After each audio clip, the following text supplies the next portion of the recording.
न्याय मोर्चा की बैठक धनबाद जिला अध्यक्ष श्री संजीत सिंह की अध्यक्षता में दुर्गा मंदिर बरमसिया में की गई, जिसके मुख्य अतिथि राष्ट्रीय उपाध्यक्ष श्री नगेंद्र कुमार कुशवाहा और राष्ट्रीय संरक्षक श्री जनार्दन मिश्रा थे।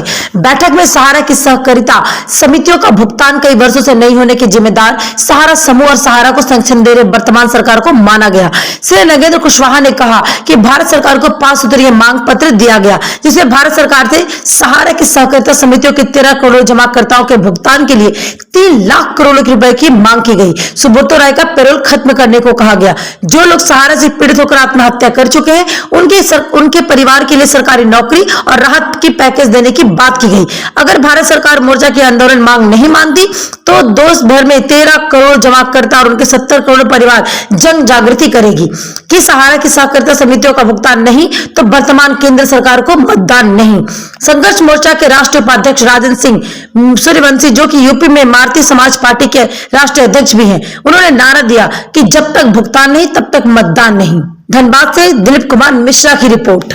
हम आए हुए आज भूदा और यहाँ जो है सहारा एजेंट लोग आज मीटिंग रखे हैं और इनका जो नारा आप सुन ही रहे हैं, जब तक भुगतान नहीं तब तक मतदान नहीं।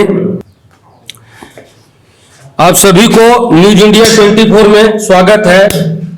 तो आज का जो आप लोग का सब्जेक्ट है, जो विषय है, उसके बारे में बताइए। और हम कुछ सुने हैं कि पार्लियामेंट में रामकृपाल यादव जी कुछ बोले हैं, इसके बारे में भी बताइए। आप बताइए रामकृपाल यादव के। जी सर, अपना नाम बताइए। नागेंद्र कुमार कुशवाहा, राष्ट्रीय उपाध्यक्ष संयुक्त ऑल इंडिया जन आंदोलन संघर्ष न्याय मोर्चा। मैं नागेंद्र कुमार कुशवाहा, राष्ट्रीय उपाध्यक्ष संयुक्त ऑल इंडिया जन आंदोलन संघर्ष न्याय मोर्चा। आप जो सवाल ये पूछ रहे हैं कि पार्लियामेंट में जो कल सवाल उठाया गया माननीय सांसद रामकृपाल यादव जी के द्वारा, तो आपको एक बात का आपको सूचना दे दें कि हम लोगों ने एक डोजियर तैयार किया था, जिसमें सहारा के मामले में सारी बात को 15 पॉइंट में कैलकुलेट करके सबको दिया था।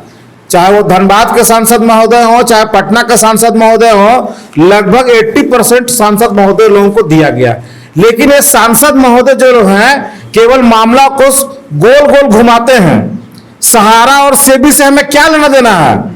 क्या इन्हें पता नहीं है कि 31 अगस्त 2012 को जो जजमेंट आया था कि सहारा की 2 कंपनियां, रियल एस्टेट हाउसिंग बोर्ड और सहारा क्या था वो हाउसिंग बोर्ड और सहारा रियल एस्टेट कॉर्पोरेशन लिमिटेड, 2 कंपनियों में इनको मात खाए थे। सुप्रीम कोर्ट में एक केस हार चुके थे सहारा वाले, और उसमें सीधा सीधा निर्देश था कि आप 24,000 करोड़ रुपया सेबी में जमा कर दीजिए, सेबी आपके जमाकर्ताओं का भुगतान कर देगा।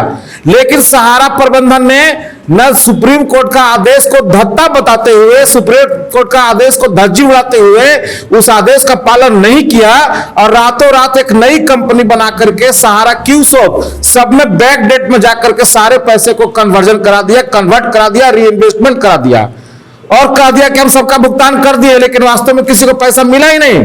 वहां तक ही नहीं रुका। 2017 में जब ये दोनों फंस रहे थे, सुब्रत राय और सपना राय, क्योंकि उस कंपनी में डायरेक्टर थे, तो पुनः एक बार क्या किए, 2017 में सहारा की मल्टी एस्टेट क्रेडिट कोऑपरेटिव का लाइसेंस लेकर के और सहारा की 4-5 कंपनी कोऑपरेटिव का बना करके फिर उस पैसे को उसमें कन्वर्जन करा दिया। मूलतः अभी जो पैसा सबका है, सबका मल्टी एस्टेट क्रेडिट कोऑपरेटिव में है, और सहारा और सेबी का विवाद में जो 15,500 करोड़ रुपया जमा किए और 25,000 करोड़ बता रहे हैं, वो पैसा रियल एस्टेट हाउसिंग बोर्ड का, इसका सर्टिफिकेट एक भी जमाकर्ता के पास में नहीं है। जो था उससे भी भुगतान कर चुका है, और उस बात को सांसद महोदय क्यों नहीं समझ पा रहे हैं? बार बार एक ही बात को कर रहे हैं सहारा से भी। इसके बाद आप लोग क्या एक्शन लेने जा रहे हैं? एक्शन तो बहुत जबरदस्त एक्शन लेने जा रहे हैं। आज भी यहाँ हम लोग बैठे हुए हैं ना। इस तरह की छोटी छोटी मीटिंग बड़ी मीटिंगों में तब्दील होने जा रही है। देश के वैसा कोई हिस्सा नहीं बचेगा जहां भारत सरकार के ऊपर में हम लोग हमला नहीं करेंगे, और इन्हीं को बताएंगे कि यही लोग सबसे बड़ा रोड़ा है सहारा के भुगतान कराने में। यही लोग भुगतान नहीं चाहते हैं, क्योंकि वर्तमान केंद्र की सरकार जो है देश का इतना बड़ा बड़ा मुद्दा सुलझा दी, चाहे वो 370 धारा हो, कश्मीर समस्या हो, चाइना समस्या हो, जो समस्या हो, इतना बड़ा बड़ा समाधान कर दी। तो सहारा और सेबी का विवाद हमको जो अटकाए हुए हैं, सहारा की सहकारिता समितियों का विवाद सुलझाने में कितना मिनट लगेगा, जिसके लिए कोई केस नहीं है। कोर्ट ने कहा है कि सहारा की क्रेडिट कोऑपरेटिव का भुगतान नहीं होना चाहिए। उसने रोक लगाया है इनके नए काम पर, पुराने का भुगतान कराने का तो आदेश दिया है, क्यों नहीं भुगतान करते? अच्छा, ऐसा सुनने में आ रहा है कि सहारा कार्यकर्ता एक नया नारा बनाए, वो नारा बोल दीजिए।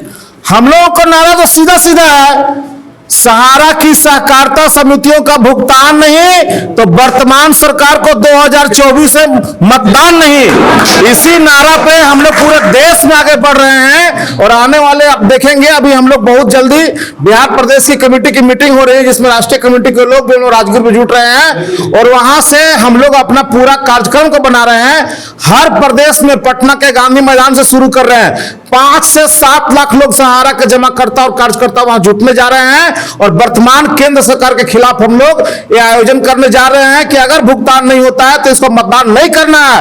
अब पार्लियामेंट में वही लोग जाएगा जो सहारा का भुगतान कराएगा, क्योंकि ये 13 करोड़ का मामला नहीं है।